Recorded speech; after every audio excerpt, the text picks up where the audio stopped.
Good morning, everyone. Good morning.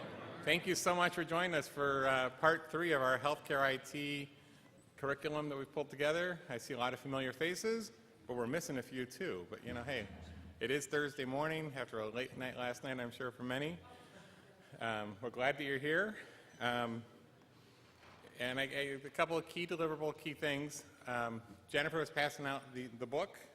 Hopefully you got one when you came in. It's the workflow overview. Did everybody get one? If not, raise your hand. She'll bring it to you. And then also the 10-week guide. It was a deliverable from yesterday if you didn't get that.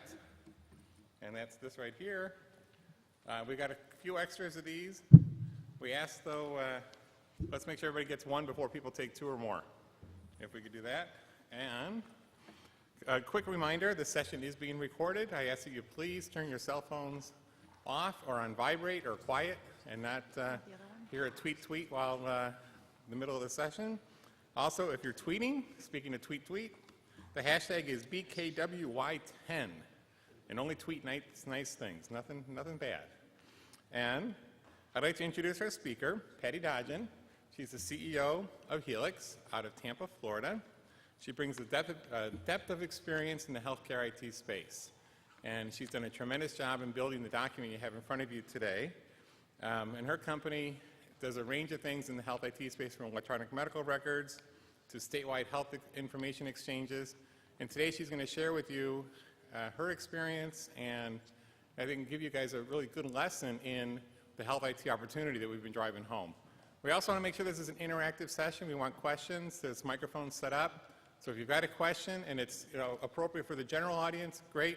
If it's one that, oh, well, my doctor said this, let's take that as a sidebar. But let's try to make the questions that it's interactive and for the benefit of the entire group. So with no further ado, Patti Dodgen.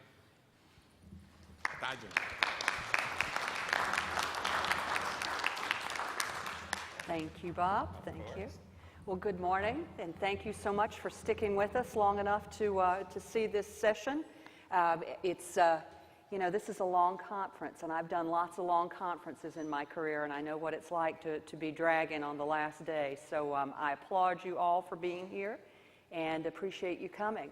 And as Bob said, please feel free to ask questions as we go along. We've got a very generous chunk of time this morning and a lot to talk about, so I want to make sure that you get your questions answered. As Bob said, our company Hielix does a variety of work around health information exchange. We do work with states and regions in the development of health information exchanges, what we used to know and love as RIOs, and now have been sort of retitled. And the Office of the National Coordinator at CMS, Health and Human Services, has funded quite a bit of work at the state level that's going on right now, and we're involved in a fair amount of that. But years ago, when we first became involved in health information technology and health information exchange, we discovered that it's really difficult to have health information exchange when the ambulatory physician world, the guys that practice out of offices, don't have electronic health records. And so that's when we started getting involved and working directly with ambulatory physicians, and sometimes with hospitals and larger practices as well, to select, evaluate, and adopt the appropriate electronic health record software for their practice. And that's a very interesting, it's been an interesting journey. I want to share some of that with you this morning because there's huge opportunity currently for you guys in that space. In February of 2009, I know you're aware that the legislature passed the ARA bill, the American Recovery and Reinvestment Act, and a big chunk of that was called high tech, and it is specific to health information technology.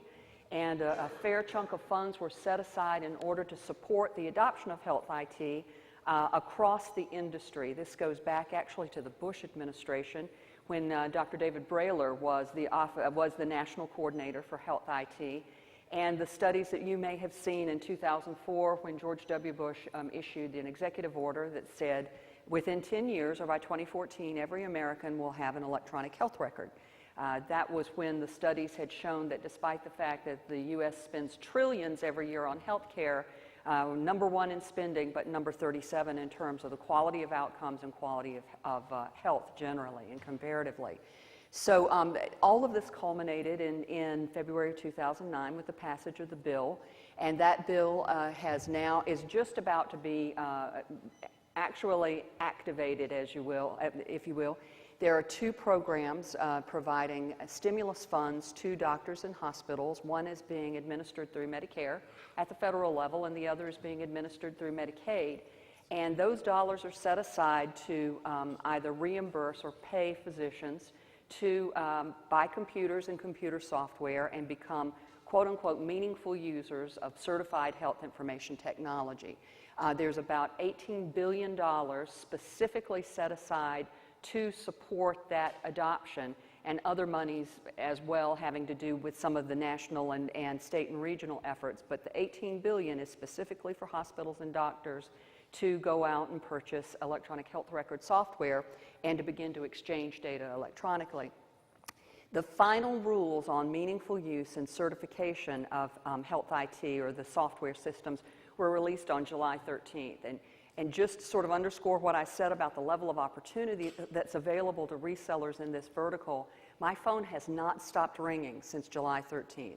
I do a fair amount of speaking nationally about high-tech and meaningful use and what it means and how you get your money and so forth. And I started doing that back in November of last year before the interim rule came out, and there was sort of a lukewarm response. And as time has gone by and we've gotten closer and closer to the actual issuance of the final rule, the phones at Hielix have really started to ring off the hook. And I've got more business than I can take care of, and I would be more than happy to hand off a fair amount of it to resellers in this vertical, because I will tell you, the smaller the practice, the more interested they are in having one-stop shopping. One vendor who is going to support their software, help them purchase the correct hardware, and then be there for regular hardware maintenance, and one phone number to call. So your opportunity is huge. One-stop shopping, and yeah, as I said, is a distinct competitive advantage, and so I think you guys are perfectly positioned to take advantage of this window of opportunity. Selling to doctors, having said that, selling to doctors is different. You've probably heard that already this week, and you'll probably hear it again. Well, I can tell you without a doubt, you're going to hear it again this morning from me. And oh, by the way, did I mention selling to doctors is different? They are, however, not to be feared. They're just a little bit different, and there is a wide spectrum of personality types who go into medicine just like there are in any other industry. But the important thing to remember is that they are trained in a certain way, and that's, for some of us, what makes it tough to talk to them, and tough to get traction with them. But there is a way. They put on their trousers one leg at a time like everybody else. But is it easy to walk in and talk to a surgeon, or particularly a thoracic surgeon? No, not so much. When I first started working with ambulatory physicians, that was my rule, and it got broken pretty quickly. But I said, no surgeons. They are tough, they are difficult, they are gruff and short. And when you stop and think about it, though, if you were in the business of cracking chests open and you did that 4 or 5 or more times a week, you'd be probably pretty confident, pretty opinionated, and suffer fools not so gladly. So once you understand that, it, I think, really helps break the ice and helps you understand how to construct your value proposition and how to approach a prospect who's a physician.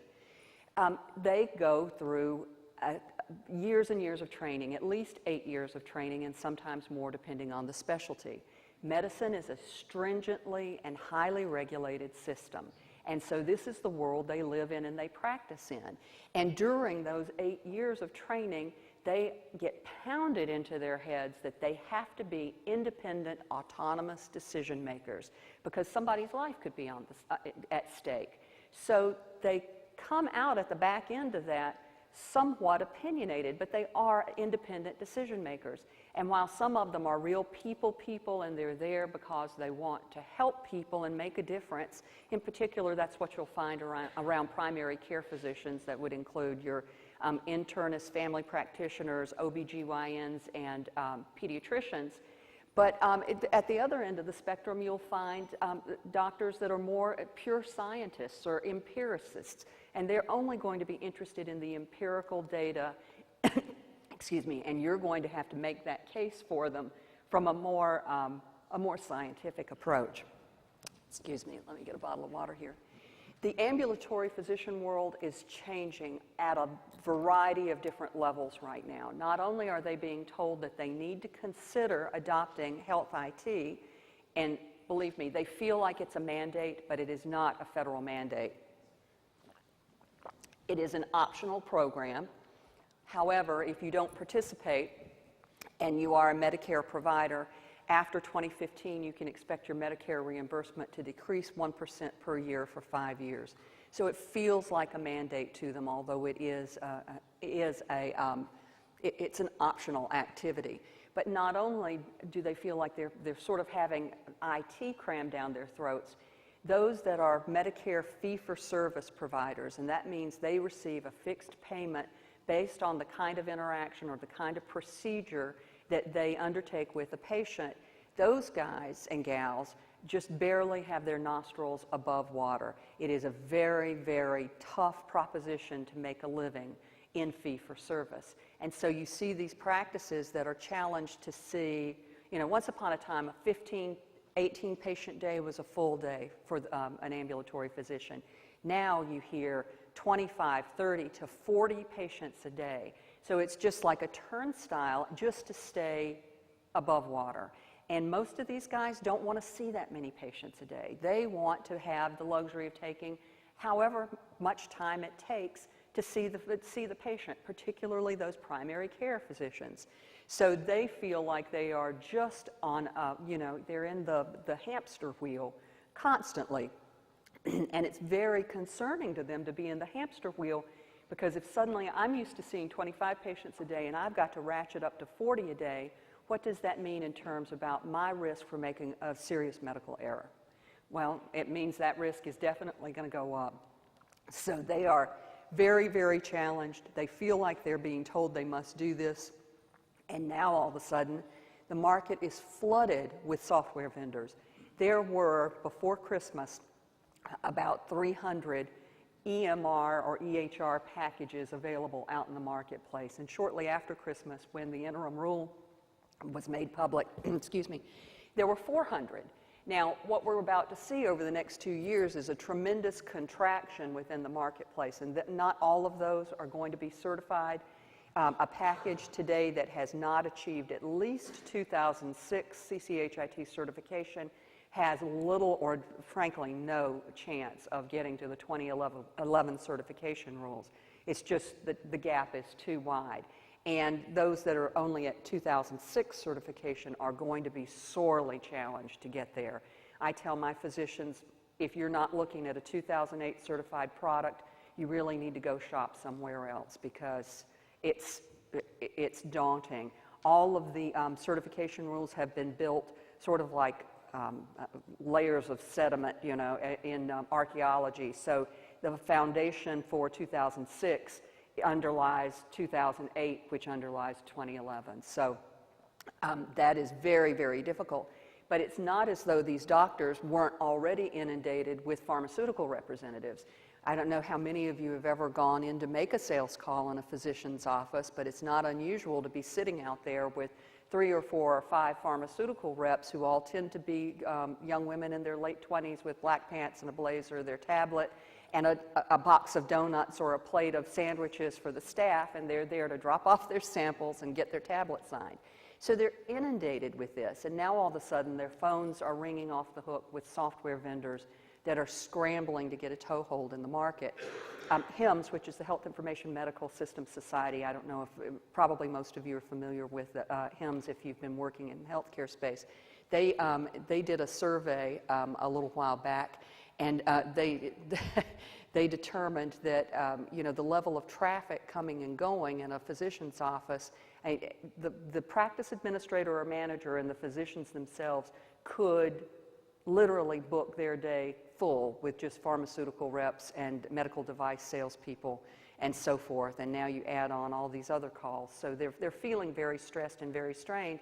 And all of this software is so beyond what they typically know. I mean, there are some doctors out there that are fairly IT savvy. I know a couple that have actually written out